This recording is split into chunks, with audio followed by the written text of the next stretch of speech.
शिवाय जिल्हा मध्यवर्ती सहकारी बँकेच्या निवडणुकीचं आकर्षणसुद्धा एवढं मोठं आहे की कराड तालुक्यातल्या एका विकास सोसायटीनं ठरावासाठी बोली लावली. जिल्हा परिषद जशी हवी होती तशी जिल्हा मध्यवर्ती बँकसुद्धा भाजपला हवी आहे. सातारा जिल्हा मध्यवर्ती सहकारी बँकेची निवडणूक यंदा गाजणार. ते आपल्याला मतदान करणार नाहीत आणि आपल्या ह्या बँकेवरचं वर्चस्व संपुष्टात येईल. या अनेक नेते घडवण्याची फॅक्टरी म्हणून सुद्धा जिल्हा मध्यवर्ती बँकेचा उल्लेख आपल्याला करता येईल. ते जिल्हा मध्यवर्ती बँकेच्या ठरावासाठी वातावरण टाईट झाले. मत विकत घेतलेलं ऐकलेले, मतदार फोडलेले ऐकलेले, निवडून आलेले लोकप्रतिनिधी फोडलेले ऐकलेले आहेत. वाजत गाजत जिल्हा मध्यवर्ती बँकेची निवडणूक होणार हे मात्र ह्या घटनेनं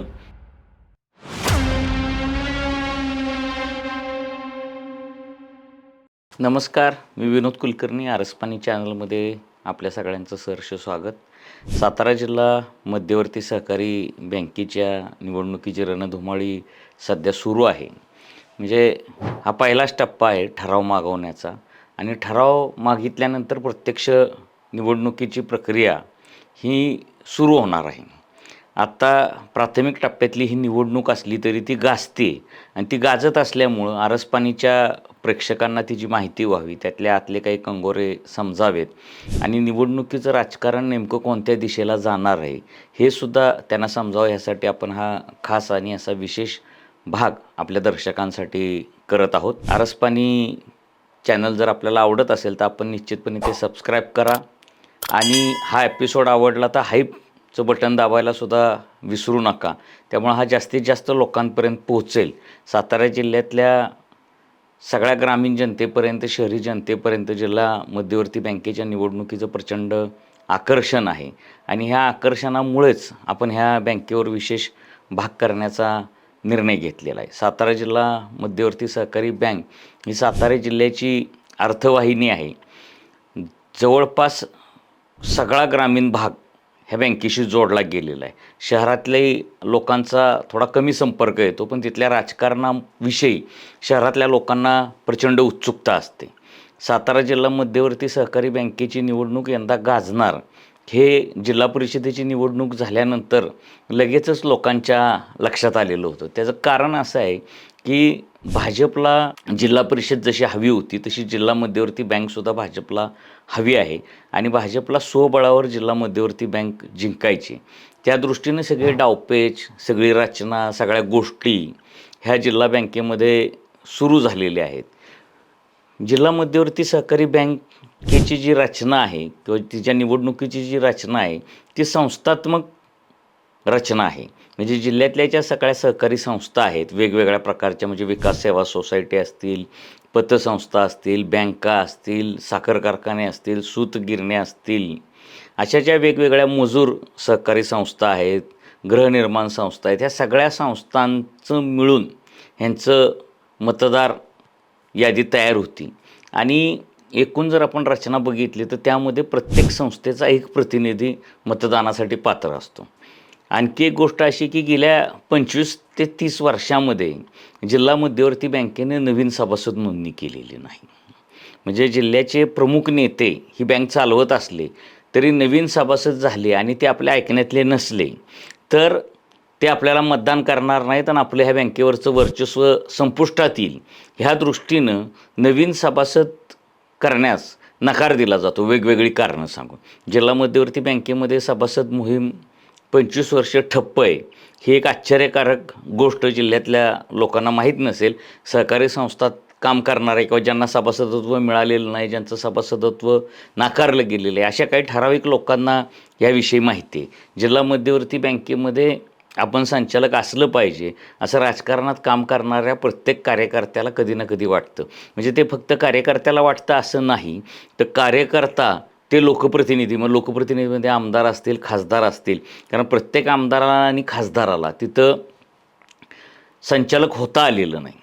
काही जणांना खूप उशिरा संचालकपद तिथं भूषवता आलं आणि जिल्ह्याच्या राजकारणातला जो आपला प्रवेश आहे तो जिल्हा मध्यवर्ती सहकारी बँकेच्या माध्यमातून होतो. जिल्हा बँकेविषयी मी तुम्हाला भविष्यातल्या काही भागांमध्ये सांगेन की अनेक नेते घडवण्याची फॅक्टरी म्हणून सुद्धा जिल्हा मध्यवर्ती बँकेचा उल्लेख आपल्याला करता येईल. अनेक नेते ह्या बँकेनं घडवलेले आहेत किंवा जिल्ह्याला दिलेले आहेत. त्या दृष्टीनं सुद्धा जिल्हा मध्यवर्ती सहकारी बँकेची निवडणूक अतिशय महत्त्वाची आहे. हा भाग आपण रेकॉर्ड करत असताना सभासदांचे जे ठराव आहेत मतासाठी येणारे, त्याचा शेवटचा दिवस आहे. त्यामुळं आत्तापर्यंत जी काही आकडेवारी झालेली आहे ती साधारणतः 80% जास्त मतदारांचे ठराव आलेले आहेत आणि 99, 98 ते 100% इतके सभासदांचे ठराव येण्याची शक्यता आहे.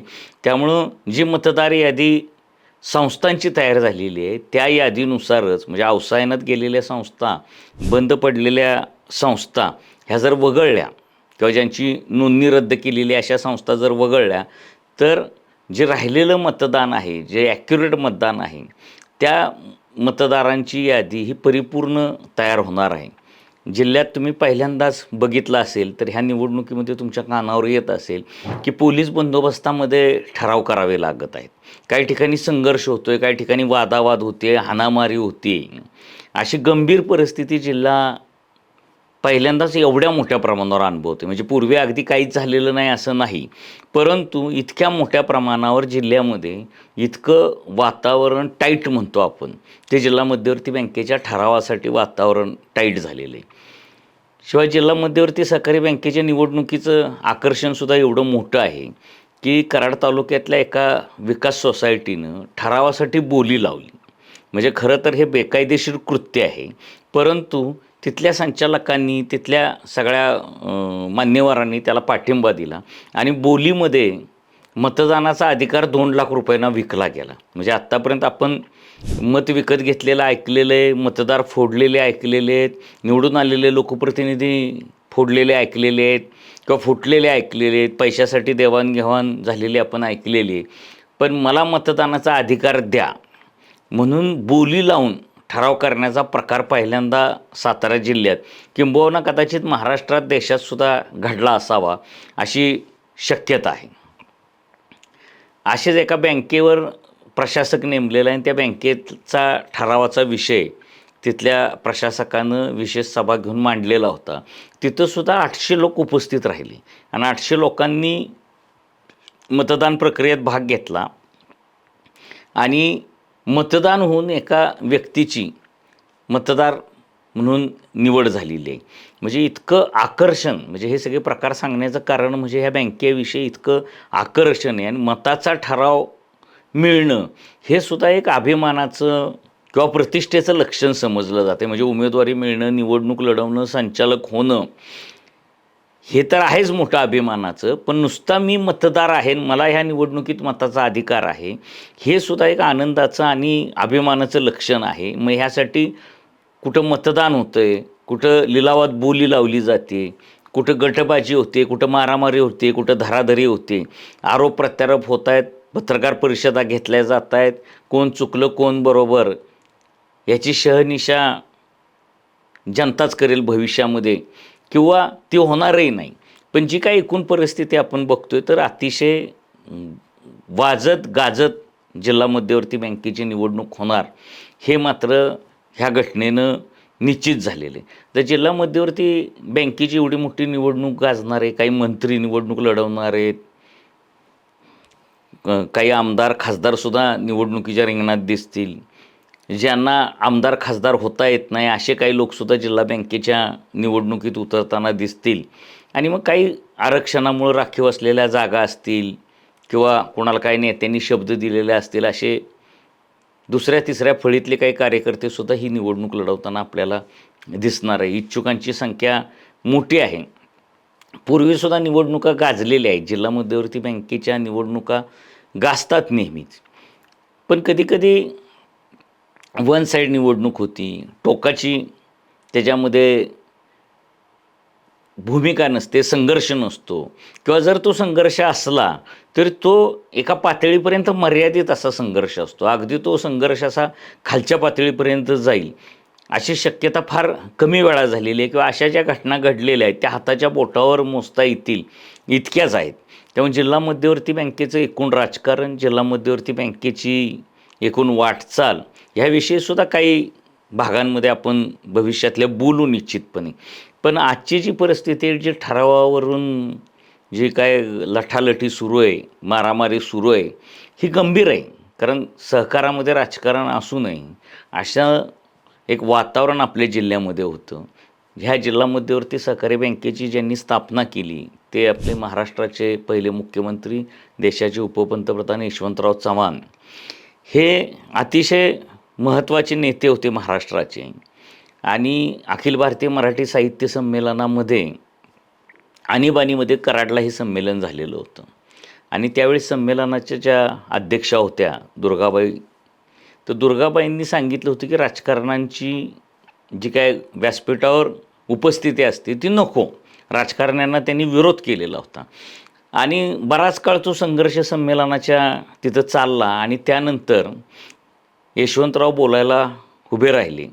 यशवंतरावांनी सांगितले की राजकारणाची वस्त्रे बाजूला ठेवून किंवा राजकारणाची वस्त्रे काढून मी एक साहित्य रसिक म्हणून या व्यासपीठावर हजर आहे.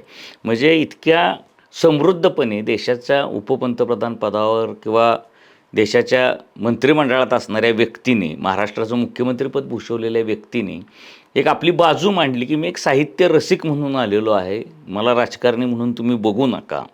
आणि ज्यावेळी जिल्हा मध्यवर्ती बँकेच्या निवडणुका व्हायच्या, त्या राजकारणाच्या वस्त्रापासून राजकारणाच्या जोड्यापर्यंत तो शब्दप्रयोग बदलत गेला आणि जिल्हा मध्यवर्ती बँकेत आम्ही राजकारणाचे जोडे बाजूला ठेवून आत येतोय असं प्रत्येक नेत्यांनी त्यावेळेस निवडणुकीत सांगितलेले. म्हणजे मी स्वतः जिल्हा बँकेच्या राजकारणाशी संबंधित आहे किंवा जिल्हा बँकेच्या अनेक निवडणुकांमध्ये मी स्वतः मतदार म्हणून सुद्धा राहिलेलो आहे. जिल्हा मध्यवर्ती बँकेमध्ये मी अनेक वेळा उपस्थित असतो. कधी एकेकाळी तर मी रोज उपस्थित असायचो. त्यामुळे तिथलं राजकारण, तिथल्या सगळ्या गोष्टी मी जवळून बघितलेल्या आहेत, अनुभवलेल्या आहेत. म्हणजे बराचसा काळ विलासराव पाटील मुंडाळकर जे दिवंगत झालेले आहेत, कराडचे मोठे नेते होते, ज्यांनी जवळपास 40 वर्ष जिल्हा मध्यवर्ती बँकेचं नेतृत्व केलेलं होतं.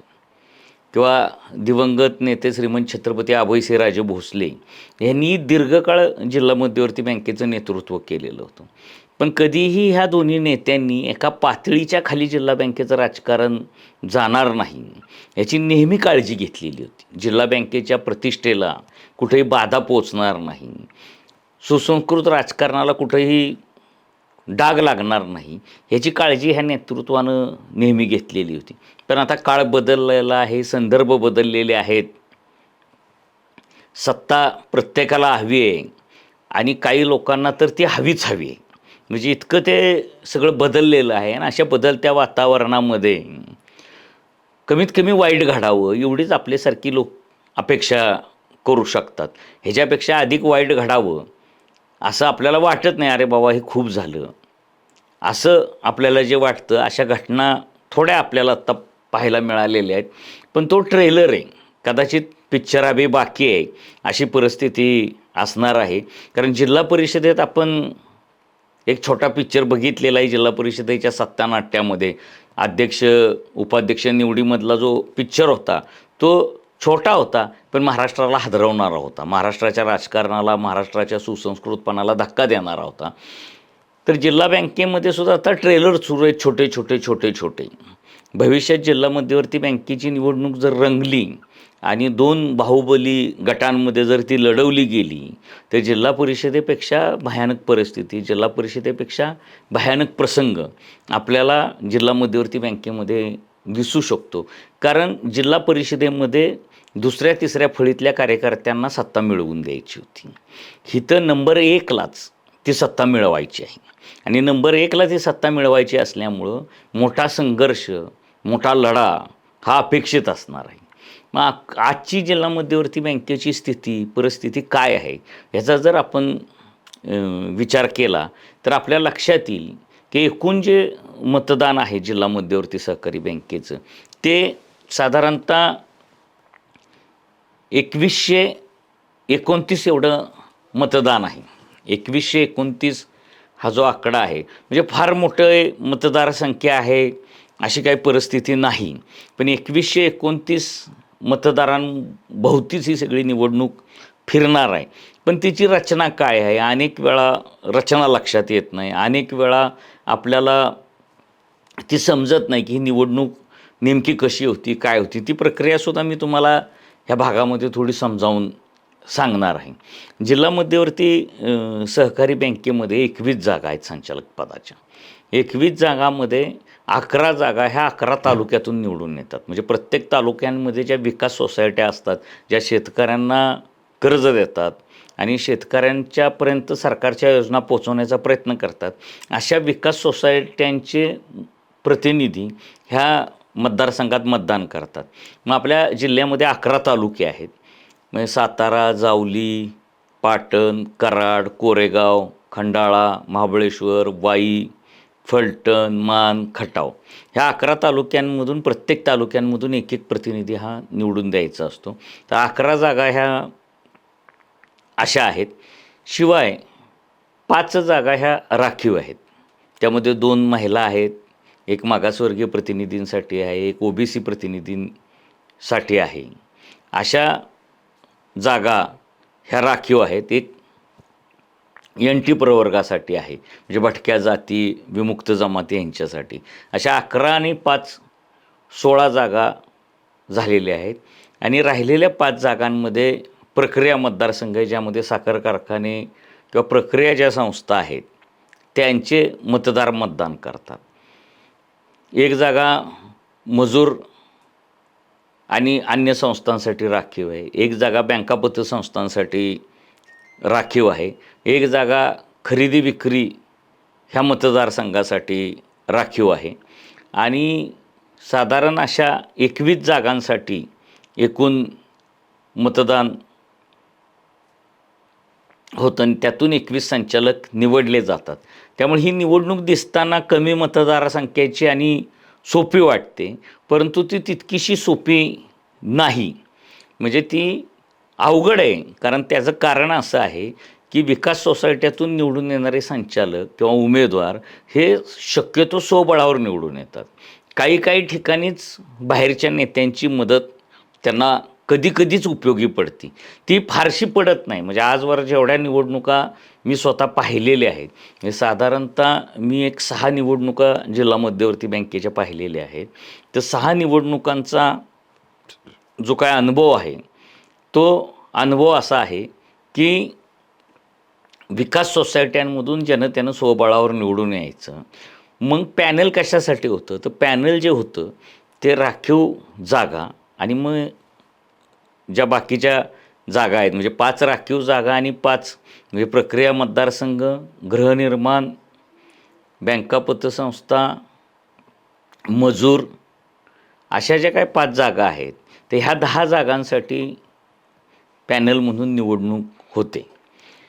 एकूण जर सगळी रचना आपण बघितली तर 2129 मतदारांमध्ये सर्वाधिक मतदान हे जर कोणाकडे असेल तर ते सातारा तालुक्यात आणि जावली तालुक्यात मिळून आहे.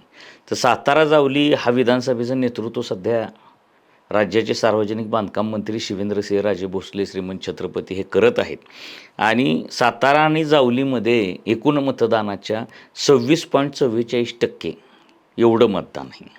त्यामुळे शिवेंद्रराजेंची भूमिका जिल्हा मध्यवर्ती बँकेमध्ये निर्णायक अशी असणार आहे, महत्त्वाची असणार आहे. म्हणजे शिवेंद्रराजेंच्या भोवती ही निवडणूक ठरणार आहे. शिवेंद्रराजे काय निर्णय घेत आहेत त्यावर ह्या निवडणुकीचा निकाल लागणार आहे.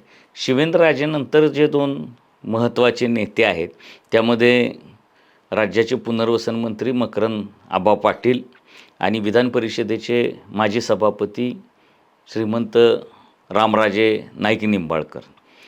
रामराजे नाईक निंबाळकर आणि मकरंद आबा एकत्र आले की शिवेंद्रराजेंची आणि त्यांची मतांची ताकद ही बरोबर येते, अशी रचना आहे. म्हणजे गेल्या जर आपण निवडणुका बघितल्या 3 निवडणुका, तर ह्या 3 निवडणुकांमध्ये म्हणजे 2007 नंतरची झालेली 13-14ची आणि नंतर 21 साली जी निवडणूक झाली, या तिन्ही निवडणुकांमध्ये लक्ष्मणराव पाटील दिवंगत तात्या, रामराजे निंबाळकर आणि शिवेंद्रराजे हे तिघं एकत्र आल्यानंतर सहजवारी त्यांनी ह्या तिन्ही निवडणुका जिंकलेल्या आहेत.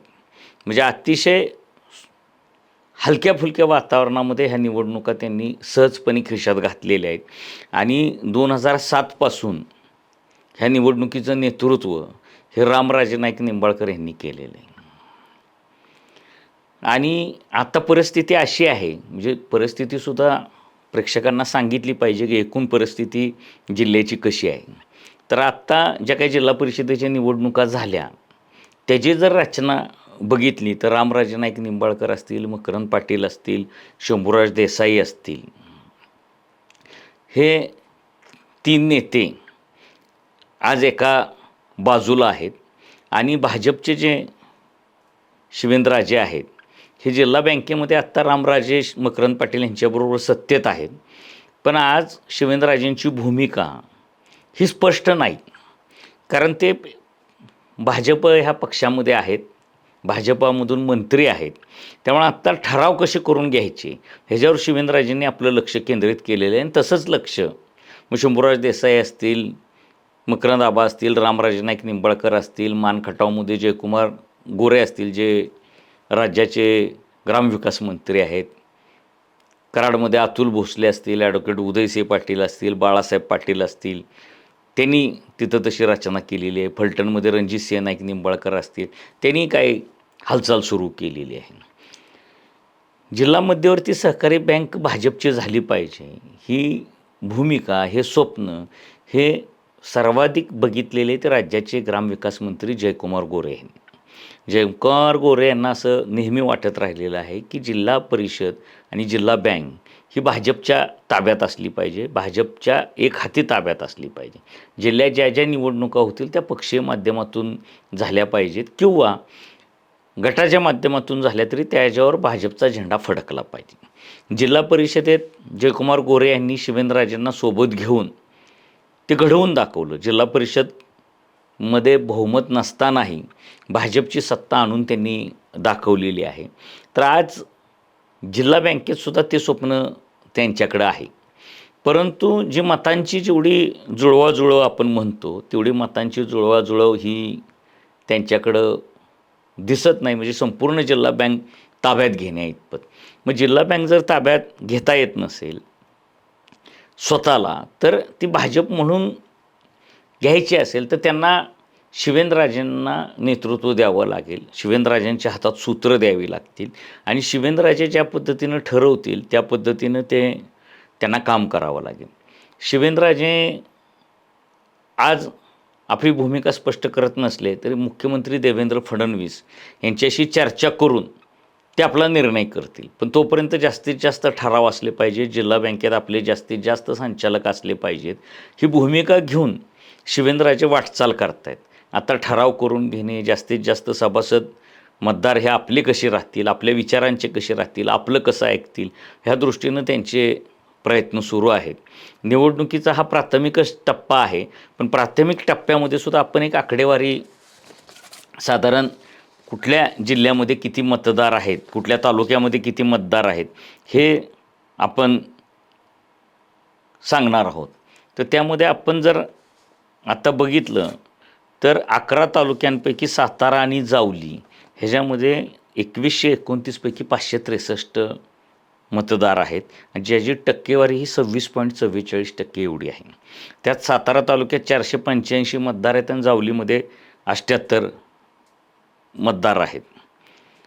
मकरंद आबांचा मतदारसंघ असलेल्या वाईमध्ये 141 मतदार आहेत, खंडाळ्यामध्ये 96 मतदार आहेत आणि महाबळेश्वरमध्ये 51 मतदार आहेत. म्हणजे ह्याची बेरीज केली तर 288 येते आणि ती अशी 13.52% येते.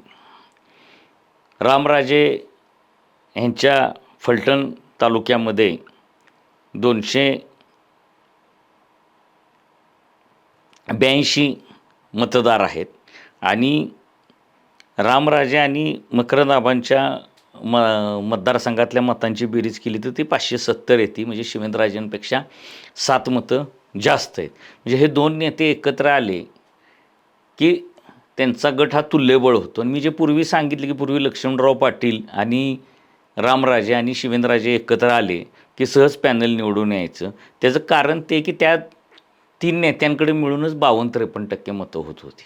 आणि मग जिल्ह्यातली इतर मतं पकडली तर जवळपास ती 70-75% इथपर्यंत पोचत होती.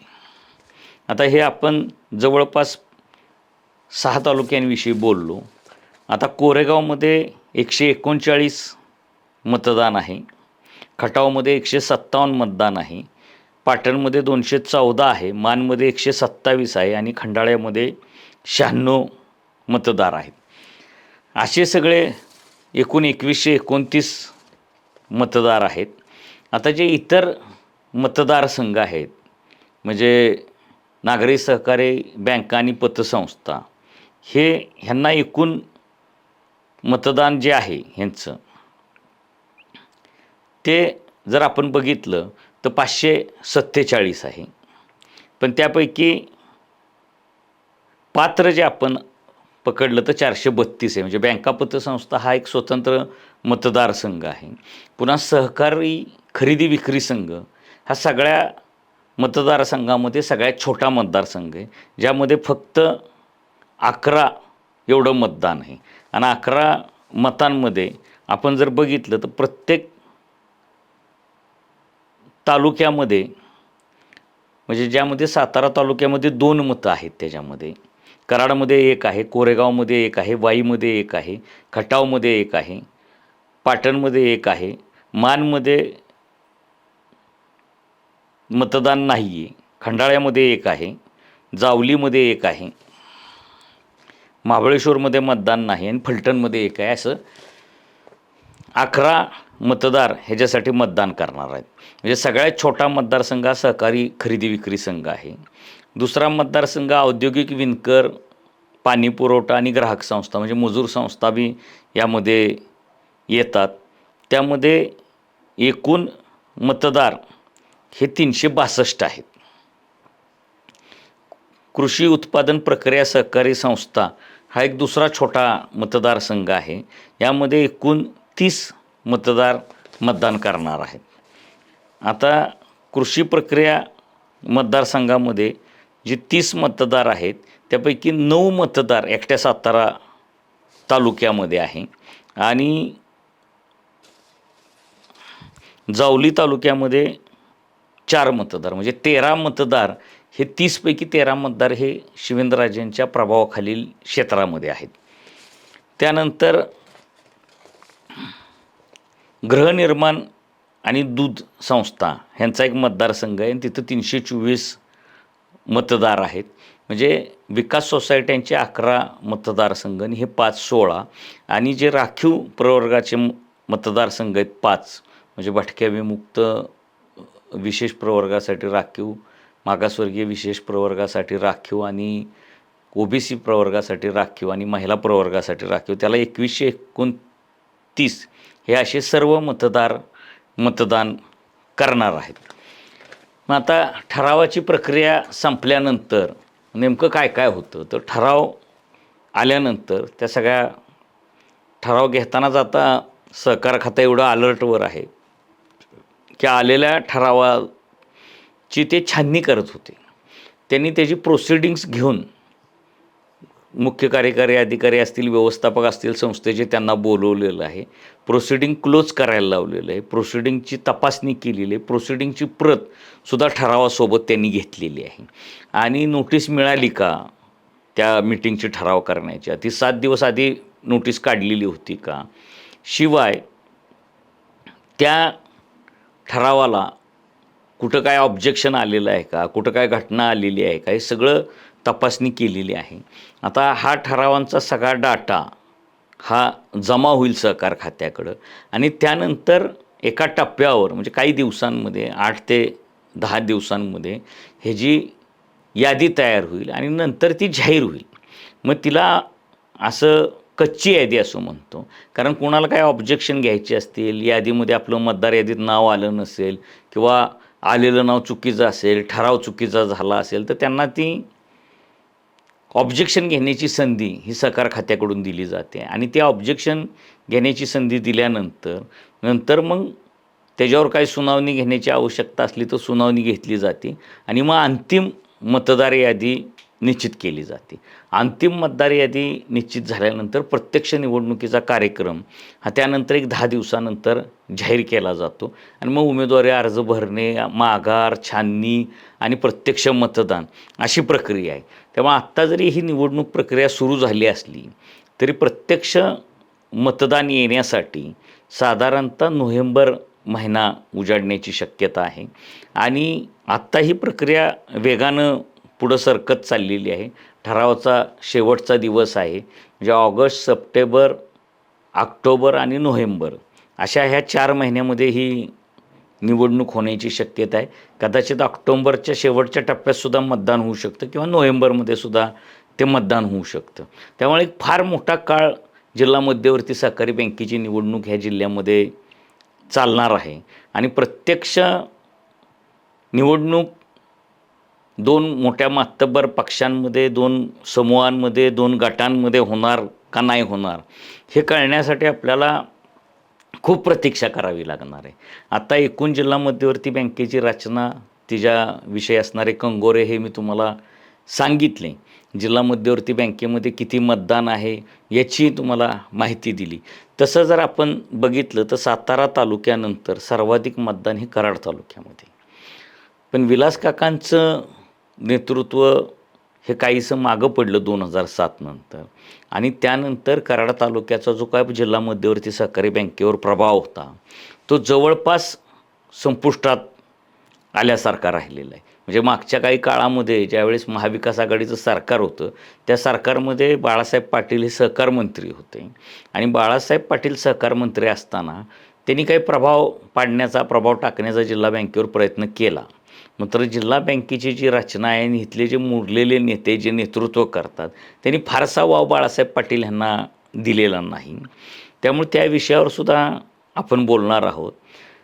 रिझर्व्ह बँकेने 10 वर्षासाठी जे संचालक सलग 10 वर्ष असतील त्यांना 10 वर्षानंतर निवडणूक लढवण्यावर बंदी घालण्याचा निर्णय घेतलेला आहे. तिच्या संदर्भात उच्च न्यायालयामध्ये काही याचिका दाखल झालेल्या आहेत, त्यांची सुनावणी सुरू आहे.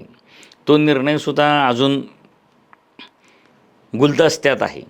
म्हणजे रिझर्व्ह बँकेनं जी काय नियम केलेला आहे आणि त्यांनी जो केलेला नियम आहे किंवा लोकसभेमध्ये जे काही विधेयक संमत झाले त्यानुसार जो काय कायदा झाला तो कायदा हा 2025मध्ये झालेला आहे आणि त्यामुळे 2-3 बाजू अशा आहेत की 2025पासून कायदा अस्तित्वाला, त्यामुळे तिथनं 10 वर्ष पकडावीत.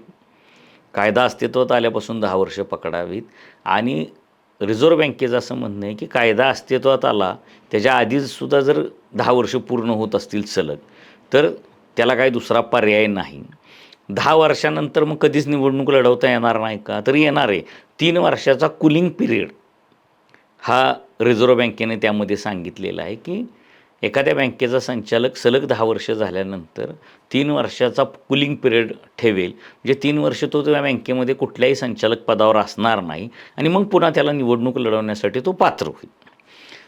पण एक मध्ये थोडासा गॅप त्यांनी ठेवलेला असल्यामुळं ह्या 10 वर्षाच्या नियमांचा फटकासुद्धा नेमका कोणाकोणाला बसणार आहे ते सुद्धा हायकोर्टात काही सुनावणी होते का, त्याचा काही निकाल लागतो आहे का, त्यानंतर आपण त्याच्यावर बोलू भविष्यामध्ये की बाबा काय परिस्थिती आहे. कारण आत्ता सुनावणी गेल्या 2 आठवड्यामध्ये तातडीनं झालेली होती आणि उच्च न्यायालयाने काही दिशानिर्देशसुद्धा पुढच्या सुनावणीपर्यंत रिझर्व्ह बँकेला देऊन ठेवलेले होते. त्यामुळे त्यामध्ये काही बदल होतो आहे का, त्याच्यावर आणखी अनेक गोष्टी आपल्याला सांगता येतील.